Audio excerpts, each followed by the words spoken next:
करके विष हला पी करके विष हला पी करके विष हला वो आराम कर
पद इसलिए गाया कि भैया जब भगवत जन्य होकर के आप कोई वस्तु मांगोगे, भगवत जन्य होने का मतलब हमको अपने सुख स्वार्थ के लिए कुछ नहीं चाहिए। ठाकुर जी, हमारी भक्ति बढ़े ऐसी पत्नी मिले, हमारी भक्ति बढ़े ऐसा पति मिले, हमारी भक्ति बढ़े ऐसे मित्र मिले, ऐसे पुत्र मिले, ऐसा परिवार मिले।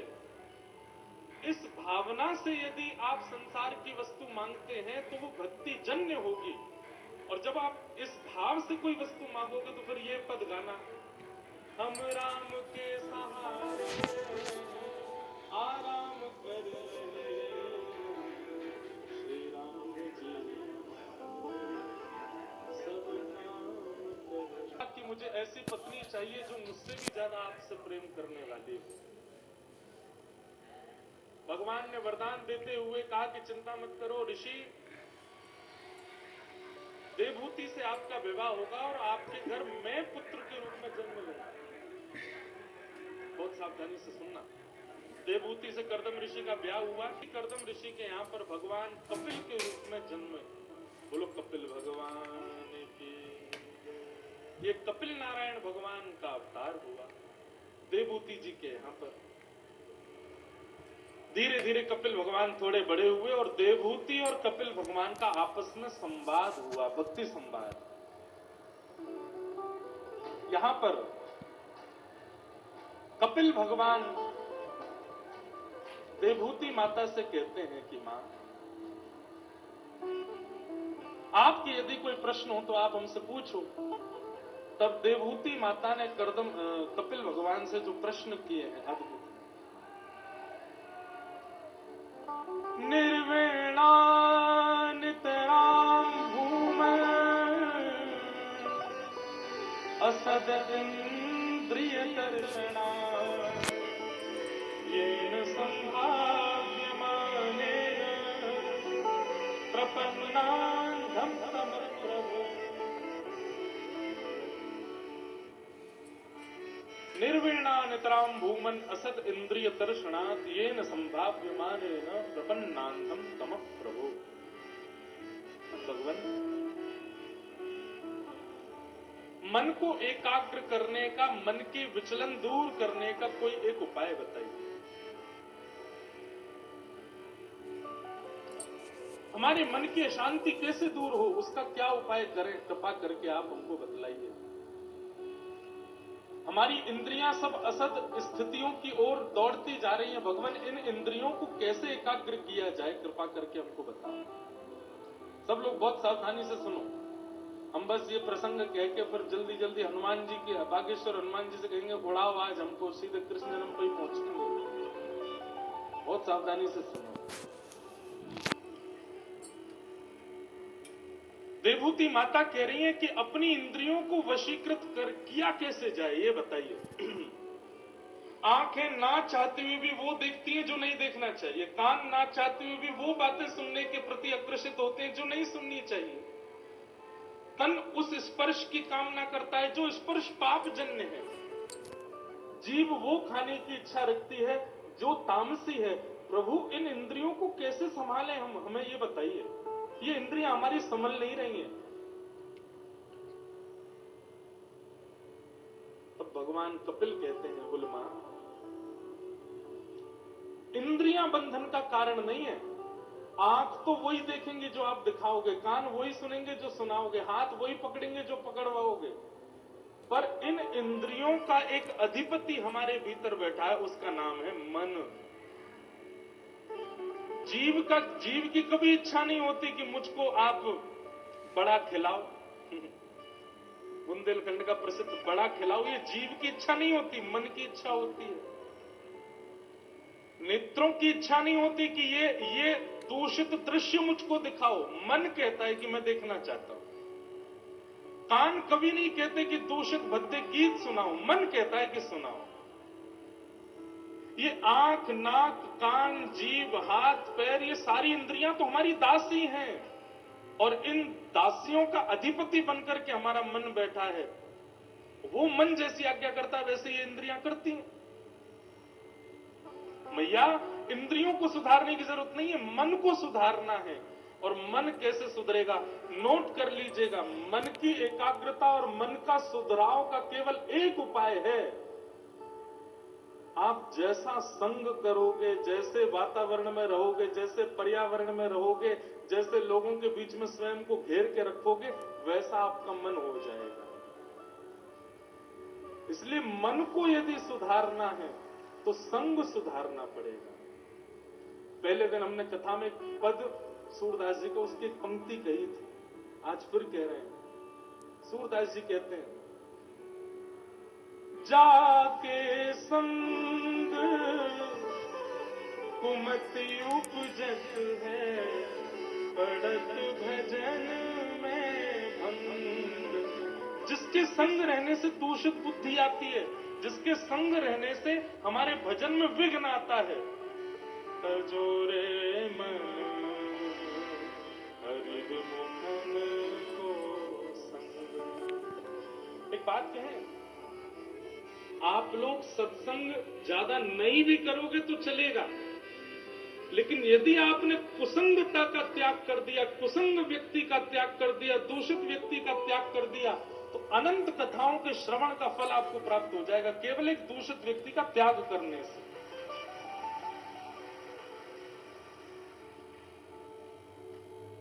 कथाएं आप 100 सुन लो, लेकिन फिर भी दूषित व्यक्ति का संग नहीं छोड़ोगे, कथा सुनने का कोई फायदा नहीं। तजोरे भैया हरि विमुखन को संग, जाके हृदय नाराम वही देही, तजिए ताही कोटि वही सम, यद्यपि परम स्नेही। भक्तिमती मीराबाई ने कभी भी अपने ससुराल के पक्ष को छोड़ा नहीं, जबकि मीराबाई के जो ससुराल के लोग थे वो मीराबाई को पसंद नहीं करते थे, मीराबाई के पीछे पड़े रहते थे। और मीराबाई के पतिदेव की मृत्यु के बाद उनकी ननद और उनके देवर, इन्होंने तो बड़े अत्याचार किए मीराबाई के ऊपर। कभी ठाकुर जी चुरा लिए, ठाकुर जी की जगह सर्प छोड़ दिया, कभी एक बाघ पकड़ के लाया था राजा, उस बाघ को मीराबाई के कक्ष में छोड़ दिया। कितनी सारी पीड़ाएं दी मीराबाई को, लेकिन मीराबाई ने कभी अपने ससुराल पक्ष का त्याग नहीं किया। बस एक समय आने पर मीराबाई ने सोचा मैं क्या करूं, मैं ऐसे लोगों के बीच में रहती हूं जिनको ठाकुर जी से कोई मतलब ही नहीं है। तब मीराबाई ने गोस्वामी तुलसीदास जी को पत्र लिखा कि मैं क्या करूं, आप मुझे बताओ। तब गोस्वामी जी ने रिवर्ट में पत्र लिख करके भेजा और उसमें यही पंक्ति लिखी, जाके ही न राम वही देही, जिसके हृदय में राम और श्री जानकी जी नहीं है, तजिए ताहि कोटि वैर सम यद्यपि परम स्नेही, उसको तुरंत त्याग दीजिए, चाहे वो आपका कितना भी अपना क्यों ना हो। जिसके हृदय में राघव जी नहीं है, जिसके हृदय में हमारे ठाकुर जी नहीं है, जिसके हृदय में बजरंग बली नहीं है, जिसके हृदय में आध्यात्मिकता नहीं है, उसका त्याग कीजिए। अब कई लोगों के प्रश्न होते हैं, महाराज जी अपने ही बेटा ऐसा है कि उसमें भक्ति नहीं है, तो अपने ही पति ऐसे हैं, पत्नी ऐसी, अपने ही घर के परिवार के लोग ऐसे हैं, तो क्या करें? हम तो मीराबाई की तरह नहीं कर सकते, और वो भी इस भयावह कलिकाल में। तो देखिए, एक बात बहुत ध्यान से सुनिएगा, हमारी दो स्थितियां होती हैं, एक तो तन की और एक मन की। हम कई बार कई लोगों को तन से नहीं छोड़ पाते, लेकिन मन से उनको उतना उपकार नहीं करते, मन में उनके लिए कोई जगह नहीं होती, बस तन से हम निभाते हैं कि हाँ ये हमारा संबंधी है। समझ में आ रही है बात? पार्वती जी ने, सती जी ने जब भगवान श्री राम की परीक्षा ली, महादेव को जब ये बात पता चली, तो महादेव ने सती का त्याग नहीं किया, तन से त्याग नहीं किया कि सती को कह दिया जाओ चली जाओ, नहीं, केवल जो आसन बगल में लगाते थे वो आसन सामने लगा दिया, इतना त्याग किया बस महादेव ने। कई बार ऐसे लोग हमारे जीवन में आते हैं जिनको ठाकुर जी से संबंध नहीं, लेकिन उनको हम छोड़ नहीं सकते, तो क्या करें? मन से त्यागो, तन से आप निभाओ, व्यवहार निभाओ। हम मानवों को एक बहुत सुंदर उपहार मिला है ठाकुर जी की ओर से कि हम नाटक बहुत अच्छा करते हैं। हम मानवों को ठाकुर जी ने एक बहुत बढ़िया कला दी है नाटक करने की, नाटक बहुत अच्छा करते हैं हम लोग। बंगला में एक बात कहते हैं, अति भक्ति चोरे लक्षण। जो ज्यादा गुल्लर तिल्लर होता हो, ज्यादा ही ऐसे हाँ जी अरे महाराज बस आप ही हो सब कुछ बोले, समझना उसके भीतर चोर है। अति भक्ति चोरे लक्षण, अति प्रेम चोरे लक्षण। ज्यादा प्रेम दिखाता हो, समझ जाओ चोर है इसके भीतर। हम लोग नाटक बहुत अच्छा करते हैं, तो इसलिए जो भगवत विमुख व्यक्ति है वो आपके परिवार में ही रहता है, आप उसको छोड़ नहीं सकते, तो फिर नाटक करो रहने का। हाँ ठीक है, मेरा है, इसको भोजन देना है, उससे बात करनी है, उससे हालचाल पूछना है, हृदय में स्थान मत दीजिए, हृदय से त्याग कर दो। सूरदास जी कहते हैं, तजोरे मन हरि विमुखन को संग। मन त्याग करे हरि विमुख व्यक्ति का, मन से छोड़।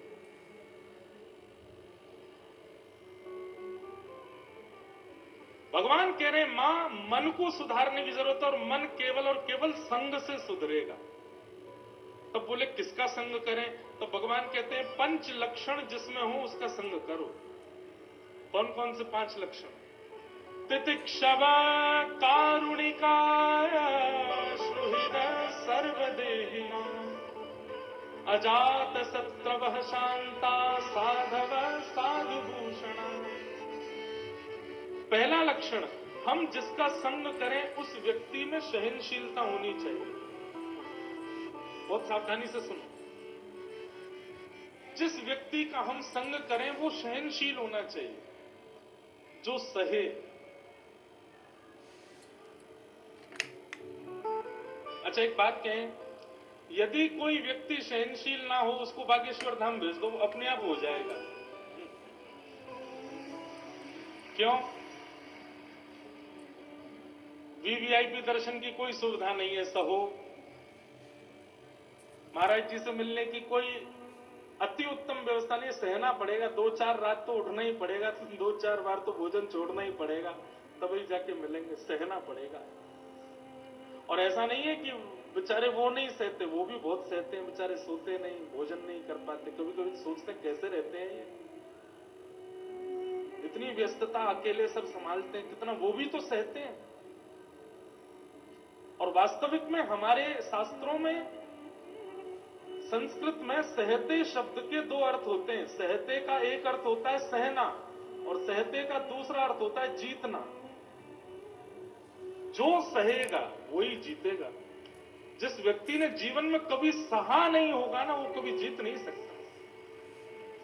इसलिए सहना तो बहुत जरूरी है। सबसे पहला लक्षण, हम जिसका संग करें उस व्यक्ति में सहनशीलता होनी चाहिए। आज के युग में सहनशीलता किसी के अंदर नहीं है। और सहनशीलता यदि परखनी हो तो बस एक काम कर दो, किसी भी व्यक्ति का अवगुण उसके मुंह पे बोल दो, अपने आप पता चल जाएगा कितना सहनशील है। भाई तुम कुछ भी कहो, सब कुछ बढ़िया, लेकिन तुम बोलते बहुत ज्यादा हो, बस इतने में ही सहनशीलता पता चल जाएगी उसकी। अच्छा तू कम बोलता है, मेरे पीछे पड़ा है।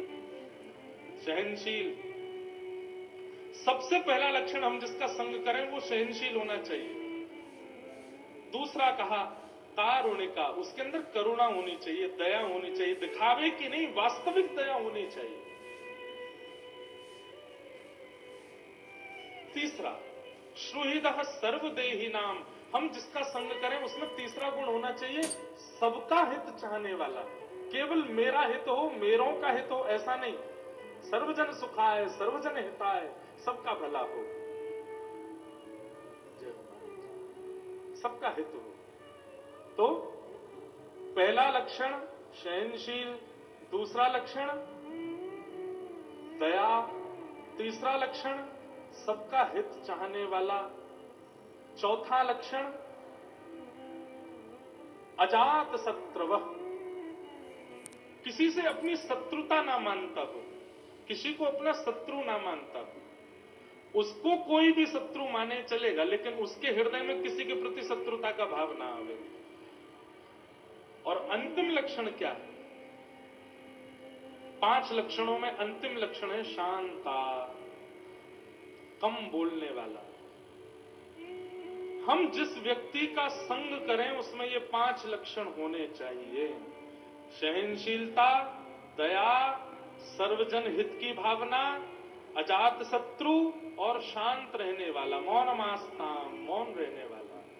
ये 5 लक्षण जिसमें हो, ऐसे व्यक्ति का जब आप संग करना प्रारंभ करोगे, धीरे धीरे धीरे आपका दूषित मन अपने आप पवित्र हो जाएगा, दूषित मन अपने आप शुद्ध हो जाएगा। आपकी बुद्धि जो कभी कभी असमंजस में पड़ जाती है, क्या करें क्या ना करें, वो खुल जाएगी, वैकुंठ हो जाएगी, कुंठ रहित हो जाएगी। ये 5 लक्षण जिसमें हो उसका संग करो। अच्छा एक बात कहें, ये 5 लक्षण आपको केवल 2 लोगों में मिलेंगे। या तो साधु संतों में मिलेंगे, या फिर जगत जननी श्री गौ माता में मिलेंगे। गैया में ये 5 लक्षण होते हैं। गैया में 5 लक्षण होते हैं। सहनशीलता, बहुत सहती है, सबसे ज्यादा आज पृथ्वी पर यदि कोई सह रहा है गौ माता। सहनशीलता। दूसरा लक्षण दया, सबसे ज्यादा दया करती है, सबको दूध पिलाती है, किसी के प्रति भेद नहीं रखती, ये मेरा ये पराया नहीं। श्रुहृदः सर्वदेही नाम, सबका भला चाहती है। अरे कहां तक कहें, कसाई भी पकड़ के ले जाते हैं तो काटने से पहले ये सोच लेते हैं चल दूध पी लो, थोड़ा बहुत मिल जाएगा, चाय बना ले, उनको भी दूध दे देती है। ये विचार नहीं करती है कभी भी कृपा करने में। और अजात शत्रु, किसी को अपना शत्रु नहीं मानती गौ माता। और 5वां और अंतिम लक्षण शांता, मौन रहती। यही 5 लक्षण संतों में होते हैं। लेकिन बंधुओं, कई बार कथा कहते कहते मन में भाव आता है कि ये 5 लक्षण हमको किसी में नहीं मिलेंगे, संतों में भी नहीं मिलते। कई बार बहुत गिने चुने ऐसे हैं जिनमें मिल जाए। क्या करें? बोले दूसरों में क्यों खोज रहे हो, अपने अंदर लाओ। ये 5 लक्षण हम दूसरों में क्यों खोज रहे हैं? हमारे भीतर हैं ये 5 लक्षण, हम सहनशील हैं, हम दयावंत हैं, हम दूसरे का हित चाहते हैं, हम किसी शत्रुता नहीं मानते, हम शांत रहते हैं? नहीं, हम खुद नहीं रहते तो दूसरे में क्यों ढूंढ रहे हैं? इसलिए मन की एकाग्रता के 5 नियम हैं। दूसरे में बाद में ढूंढना, पहले खुद में लाइए। सहनशीलता, दया, सबका भला चाहना, अजात शत्रु और शांत। ये 5 लक्षण यदि आपके भीतर आ गए, आपका मन एक जगह यदि स्थिर होकर के बैठ गए, भटक ही नहीं सकता। कभी कोई दूषित स्थिति आ ही नहीं सकती। व्यासपीठ से कह रहे हैं, इसलिए अपनी जिम्मेवारी पे बोल रहे हैं, करके देख लीजिएगा। ये 5 लक्षण आते ही आपका मन कभी विचलित नहीं हो सकता। अच्छा, एक इसकी विधा और बताऊं। इसमें पहला लक्षण है सहनशीलता, दूसरा है दया, तीसरा है सबका भला चाहना, चौथा है किसी से शत्रुता ना मानना, और 5वां है शांत रहना। आप ऊपर से नीचे मत करो, नीचे से ऊपर जाओ, पहले शांत रहना शुरू करो। शांत रहना शुरू करोगे, अपने आप आपके शत्रु खत्म हो जाएंगे। सूत्र है मौने च कलहो नास्ति, मौन रहने वाले की कभी लड़ाई नहीं होती। लड़ाई होती उसकी है जो बोलता बहुत है। आप लोग सोच ये मत लेना कि आप तो इतना बोल रहे हो, आपकी बहुत लड़ाइयां होती होंगी। पीछे महाराज जी और हम दोनों मुखदर लेके मार रहे हैं एक दूसरे को, ऐसा नहीं। शास्त्र आज्ञा एक और करते हैं कि जो भगवत चर्चा बोलते हैं, वो जितनी देर बोलते हैं उतनी देर मौन ही माना जाता है उनका। मतलब हम यदि 5:30 बजे से कथा कर रहे हैं और 7:30-8 बजे तक कथा करेंगे, तो चित्रकेतु अपनी डायरी में लिख देंगे कि इंद्रेश जी 5:30 से 7:30 तक मौन थे, क्योंकि कथा को बोलने में नहीं गिना जाता, इसको मौन ही गिना जाता है। जब आप संसारी चर्चा करते हो, जब आप बाहर की चर्चाएं करते हो, जब आप संसार के विषय भोग की बात करते हो, तब आपका बोलना गिना जाता है। भगवत चर्चा को तो मौन ही माना जाता है। तो पहले मौन रहना शुरू करो, अपने आप आपके शत्रु कम हो जाएंगे। तीसरा, अपने आप सबका भला चाहने लग जाओगे, सब पर अपने आप दया आने लग जाएगी। और 5वां और सबसे कठिन, अपने आप सहनशील हो जाओगे। ये नियम अपना के देखिए, लाभकारी होगा। भगवान कपिल ने इस प्रकार देवहूति माता को अनेक प्रश्नों के उत्तर दिए। सब प्रश्नों को हम प्रणाम करते हैं। इतना सुंदर है अष्टांग योग यहाँ पर बताया गया। अष्टांग योग के बारे में बताते हुए भगवान कपिल ने जंतु की स्तुति सुनाई। बहुत सारे प्रश्न किए देवहूति माता ने, सबके उत्तर दिए भगवान कपिल ने। ऐसे कपिल देवहूति भगवान के इस मंगल चरित्र को हम प्रणाम करते हैं। चतुर्थ स्कंद में यहाँ पर फिर कुछ और अन्य कथाएं सुनाते हुए भगवान के परम भक्त श्री ध्रुव जी की कथा सुनाई गई। 4 वर्ष की आयु में, 4.5 वर्ष की आयु में नन्हे से ध्रुव बालक ने भगवान की प्राप्ति कर ली। बंधुओं, लोग कहते हैं ध्रुव जी की भक्ति में ऐसा क्या था कि 4.5 वर्ष में ठाकुर जी मिल गए। बहुत ध्यान से सुनिएगा, 4.5 वर्ष की आयु में ठाकुर जी मिल गए। हम यहाँ इतने बड़े बूढ़े रहते जा रहे हैं, अभी तक ठाकुर जी नहीं मिल रहे। कथा गा गा के अब बुढ़ापे की ओर बढ़ रहे हैं, तब ठाकुर जी नहीं मिल रहे। ध्रुव जी को 4.5 वर्ष की आयु में मिल गए। क्यों? ऐसा क्या था ध्रुव जी की स्तुति में? बहुत ध्यान से सुनिए। प्रहलाद जी महाराज भागवत में एक बहुत सुंदर बात कहते हैं, न दानम न तपो नेज्य न शौच्यम न व्रतानि च प्रीयते मलया भक्त्या हरिरन्यद्विडं। सावधानी से सुनो, ठाकुर जी बहुत दान करने से नहीं मिलेंगे, ठाकुर जी बहुत व्रत करने से नहीं मिलेंगे, ठाकुर जी बहुत यज्ञ हवन आदि करने से नहीं मिलेंगे, ठाकुर जी दिन में 3 बार नहा के पवित्र रहने से नहीं मिलेंगे, ठाकुर जी 108 परिक्रमा लगाने से नहीं मिलेंगे। तो बोले कब मिलेंगे? तो प्रहलाद जी महाराज कहते हैं, प्रीयते मलया भक्त्या। आपके चित्त में यदि निर्मल भक्ति है ठाकुर जी के प्रति, तो 1 मिनट का भी स्मरण आप ठाकुर जी को करोगे, 1 मिनट में ऐसा होगा कि ठाकुर जी प्रकट हो जाएंगे, मिल जाएंगे। अब सुनो, ताली तो आप बजा देते हो, लेकिन पूरी बात सुना करो। अमन भक्ति किसको कहते हैं? निर्मल भक्ति किसको कहते हैं? भक्ति में जब तक आप जिद्दी नहीं बनोगे, भक्ति में जब तक आप ठाकुर जी के पीछे नहीं पड़ जाओगे कि नहीं मिलो हमको, तब तक ठाकुर जी नहीं मिलेंगे। हमारी भक्ति कैसी है? हम व्रत कर लेंगे, अनुष्ठान कर लेंगे, बाकी सब नियम कर लेंगे, लेकिन निर्मल भक्ति चित्त में नहीं है। निर्मल भक्ति के लिए तो जिद्दी बनना पड़ता। जैसे छोटा बालक माता पिता के पीछे पड़ जाता, चाहिए चाहिए चाहिए, ऐसे ठाकुर जी के पीछे पड़ो, तब ठाकुर जी मिलेंगे। एक बार हनुमान जी का एक चरित्र सुनाए। हनुमान जी पूरे दिन राम जी के साथ रहते थे, लेकिन जैसे ही शाम होती थी हनुमान जी की घबराहट शुरू हो जाती थी। क्यों? शाम होते ही राम जी चले जाते कनक भवन में, और कनक भवन में सखियों के अलावा कोई नहीं जाता था। वो निज महल है राम जी का, द्वार तक तो हनुमान जी जाते, द्वार पे सखियां रुको यहीं रुक जाओ, बस इससे आगे नहीं जाओगे। हनुमान जी बेचारे रात भर बैठे रहते, वहीं रोते रहते। चंद्रमा से कहते, हे चंद्रमा आप जल्दी जाइए ना, हे गुरुदेव, हे सूर्य नारायण भगवान जल्दी प्रकट होइए ना, जल्दी सुबह करो, जल्दी से राम जी आए, मैं फिर से मिलूं उनसे। रात भर काटनी मुश्किल पड़ती हनुमान जी को। सुबह जैसे सूर्य उदय हुआ, राम जी कनक भवन से बाहर आए, हनुमान जी के नेत्र लाल पड़े।